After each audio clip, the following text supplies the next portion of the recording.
Hi, Evan Roush out here at Gym City Ford, Lincoln, Quincy, Illinois. We've got a 2017 Ford Fusion here, and I'm going to show you how to fix your frozen or blacked out screen. Okay, we are inside the car here, and I know the screen is working, but we're going to pretend that it is blacked out. I'm going to show you what to do to get this reset. So we're going to have the power button right here and a little to the right button. I'm going to press the right button and the power button at the same time, and we're going to hold it in. And it might start changing channels. That's okay. We're going to hold it in for about 15 seconds here. It's going to go black. Also, we're going to see the little Ford symbol come on. We're going to release.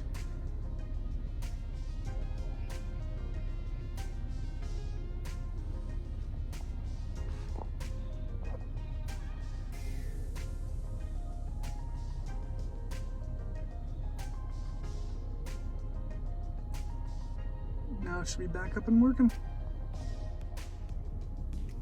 Alright, I hope that fixed your touch screen, and this does not just work for the Ford Fusion.